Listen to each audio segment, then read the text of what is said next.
What's good, good people? I want to follow up on a video I posted on. I'm not sure when I'm gonna post this. I'm literally recording this the same day I posted the video that I posted with me riding in the car talking about some people being one dimensional, referencing the parable of the talents, and I decided to look it up and get a summary of what was going on because there was something that really stood out to me while I was recording that episode that I didn't want to add to it. So, as easy as I could possibly say it, the parable of talents is about this master who has three servants. He gives one servant 5 talents, gives another servant 2 talents, and gives the last servant 1 talent. The servant that he gave 5 talents to ran off and invested the talents and came back with 10 talents. The one he gave 2 talents to ran off with the 2 talents and came back and brought back 4 talents.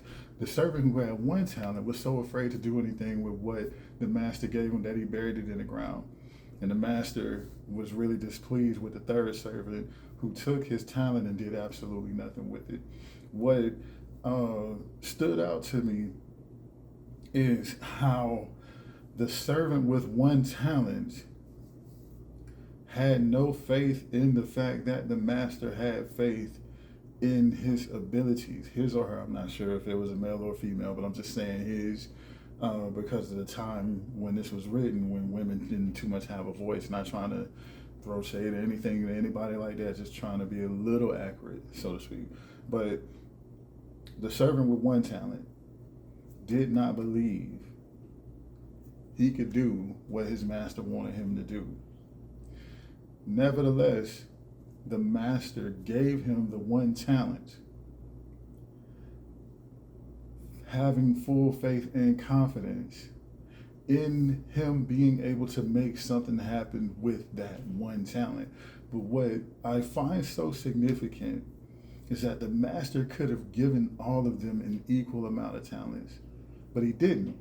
The master gave them talents based on what the master really felt like they would have been able to handle. The master gave them talents based off of what he knew about them from them being his servants. Excuse me. If we look at our relationship with God the exact same way, whether you have 1 talent, whether you have 2 talents, whether you have 5 talents, whether you have an infinite amount of things that you want to do, and you want, and the best part about it is that you want to do it all for Christ. God already gave you the okay that you will succeed in these things. Otherwise, you would not be interested. You would not have interest, passion, desire, or any type of unction whatsoever to do these things. If God did not believe you can do what he put inside of you to do, nothing inside of you would make you feel like that's exactly what you want to do. And I think we look at talents differently. Like, we think talent all has to do with performing arts, entertainment, or anything like that. But some people, I know this guy now, an associate of mine, who's extremely talented with finances. He doesn't like me saying it like that, but he's extremely talented with finances and budgeting and everything like that. I've seen other people who have been extremely talented at calming situations down and analyzing how things should go, prepping and planning and making sure that all areas are covered in all types of situations. I've seen people that are just extremely talented at lifting people up, which can be evangelism in a sort. But there's people who are extremely talented at cleaning, they're extremely talented at being out in the yard. There are people who are extremely talented at point being is that we all have things that we are talented at, but a lot of us don't look at it as talents, which is, as I'm saying it now, which could be the reason why the servant with 1 talent was too afraid to do anything with it, because he didn't see what he saw as a talent. He saw the guy with 5 talents run off, saw the guy with 2 talents run off. He probably doubted himself because it's that the master only gave him 1 talent. But God, they say God is no respecter of persons. I truly, well, the Bible talks about favor all the time, But I don't think necessarily that God shows people favor like we think God shows people favor.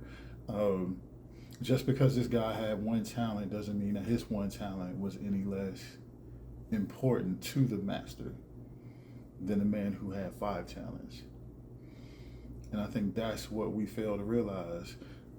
Another way of looking at it is we think that the pastor or the preacher is more important than the person who's willing to go to the church and keep the bathrooms clean.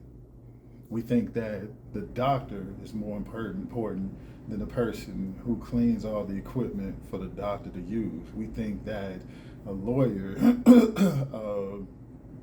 we think that a lawyer and all these other high value positions are more important than the people who will go out into the yards, who will tend to gardens, who will actually go around and pick trash up and everything. We think we are the ones who give some positions hierarchy over others, when in reality, when it comes to the body of Christ, you need everything in order for the body to function properly.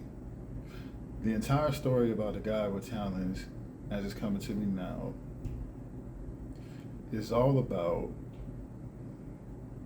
do you believe God gave you the power to do what he told you to do? And because God gave you the talent, gave you the purpose, gave you the calling, gave you the ministry, gave you the idea, gave you the business, gave you the art, gave you the music, your success is already sealed. But the problem is, we judge our success based off of what people say and not what God says. But anyway, this is just a quick follow-up on that message that I posted, because it really stood out to me on how the servant was afraid to do what the master knew he was already capable of doing. And we as individuals sometimes can be the exact same way. I would tell people all the time, you need faith in God and you need faith in yourself. And the fact that God has faith in you should automatically get you to the point to where you have faith in yourself. With me saying that, I have to admit, I haven't walked in that same walk because I've been extremely concerned with what other people would think. And now my main audience is God, and I just hope he can use me to get this message out to other people. But believe in yourself. God needs you to believe in yourself. God cannot use insecure people to do what God needs us to do, especially in this day and time. Remember my 5 favorite things: stay focused, stay faithful, stay true to yourself, treat other people how you want to be treated, give God all the respect and glory that God deserves, because God is doing a lot more in your life than you could ever imagine. I am CW. I love you. And I know Jesus does too.